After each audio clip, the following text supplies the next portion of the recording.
शासन में न्याय नहीं है, इस शासन में न्याय नहीं है, इस शासन में न्याय नहीं है, न्याय नहीं है, न्याय नहीं है, न्याय दिला दो, न्याय नहीं है। पूरा एक सिंडिकेट था, आप सबको पता है कि उसमें मुकदमे लिखे गए हैं और उसमें अभी तक की विवेचना में 4 करोड़ से ज्यादा का फ्रॉड पता चला है। और उसमें भी जो लोग आ रहे हैं हमारे पास, वो भी गरीब लोग हैं, जिनके द्वारा, जिनके नाम पे, जिनका घर है, जिनको लोन नहीं मिला था और उनके नाम, उन्होंने लोन का अप्लाई किया और उनके नाम पे जो है लोन हो गया। और उसमें पूरा एक स्टाम्प खरीदा गया, कैसे स्टाम्प को कैसे जो है उसको कुटरचित तरीके से उसको चेंज किया गया, चेंज करके पूरा हमारे पास सिस्टम मिला, कंप्यूटर मिला है, लैपटॉप मिला है, जहाँ पे ये सारी जो भी जितनी भी रजिस्ट्रियाँ थी जो बनाई गई थी वो सब मिला है। और उसमें जो आप जैसे इनका कहना था कि उसमें जो एक गिरोह में शामिल था कि नहीं था, आप उसका आप प्रेस नोट पढ़िए, उसमें क्या लिखा गया है कि वो बना करके देता था। तो ये जो फैलाया जा रहा है कि वो केवल मुहर बनाता था इसलिए जल गया, वो नहीं है।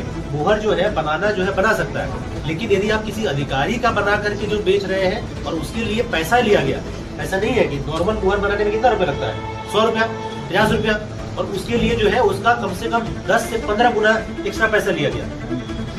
तो यदि कोई चीज हुई है, बाकायदा जो है सभी चीज को वेरीफाई किया गया था, वेरीफाई करने के बाद कार्रवाई हुई।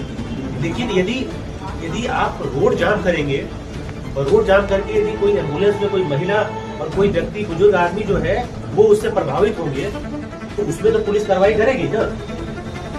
कोई भी, आप सबको पता है कि कोई भी निर्दोष व्यक्ति जो है उसके खिलाफ न तो कभी कार्रवाई हुई है इस जिले में या पूरे कहीं पर भी, पूरे यूपी में न निर्दोष के ऊपर कोई कार्रवाई होगी, और जो अपराधी होगा उसके खिलाफ कार्रवाई होगी, और जो भी दंड जितना उसको मिलना चाहिए उन्हीं सब धाराओं में होगी जितना उसका है। ये नहीं कि पूरा का पूरा अलग अलग चीजों के लिए उसको दंडित किया जाएगा, नहीं।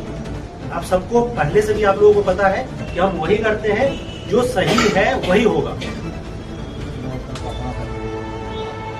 अब देखिए एक और जो आज माहौल बनाया गया था कि उसमें जो है मुकदमा जो लिखे गए हैं, जो पीड़ित पक्ष है उसके परिवार के ऊपर लिखा गया है। आप लोगों ने FIR देखा? जिनके पीड़ित पक्ष है, राठौर जो परिवार है, उसके ऊपर किसी का नाम नहीं है उसमें, लेकिन माहौल बनाया जा रहा है कि पीड़ित पक्ष के ऊपर जो है एक जान का मुकदमा लिख दिया गया। ये भी आप समझिए ना इस चीज को, पीड़ित पक्ष के खिलाफ और जाम लगाने वालों के खिलाफ जाम ला, तो लेकिन आप उसको भी नजरअंदाज किया जा सकता था। पहले समझिए, उसमें जो है यदि आप जो है उसमें कल जो है वो संडे की वजह से विलम्ब हुआ, संडे की वजह से परिवार वालों का कल रात को भी, उस दिन की रात को भी बात हुई थी, इसमें वो लोग बिल्कुल एक सहमत थे, हमको किसी। जी बताएं, क्या किस चीज को लेकर आज आप लोग ज्ञापन देने आए?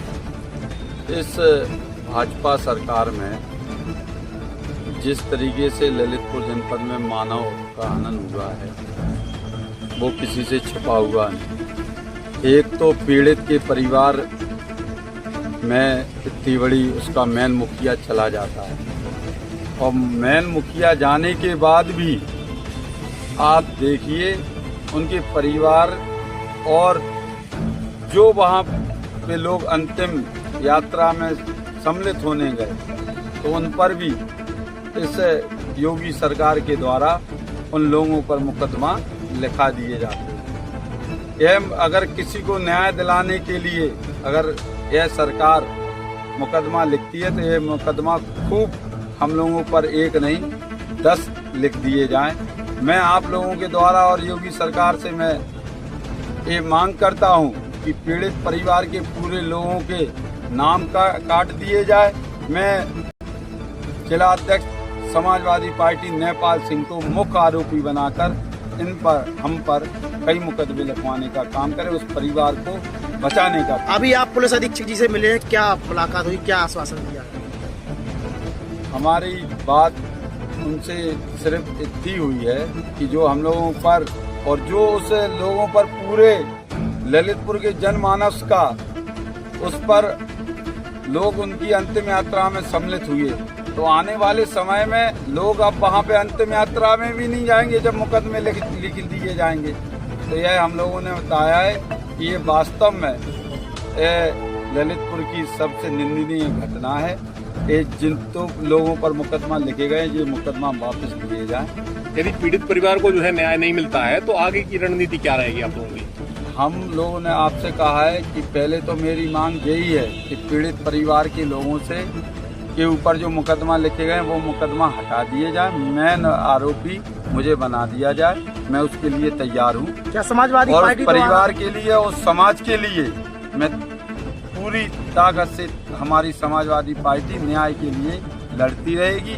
और समाजवादी ही पार्टी ने यह पूरी मांग पहली बार इतिहास में 2 घंटे की पैरोल दिलाकर उसे हिंदू धर्म में जो संस्कार हैं कि एक पिता को अंतिम मुख अग्नि में बड़ा सुपुत्र देता है, तो बड़े सुपुत्र से हम लोगों ने जो मांग रखी पैरोल पर आया, यह उल्लंघन देखने को मिला है। अपने पिता को अंतिम विदाई देने का काम जानकार हैं किया। वो कह रहे हैं कि पैरोल पे जो है हथकड़ी नहीं लग सकती, लेकिन उसके बावजूद भी उसको हथकड़ी लगाई गई।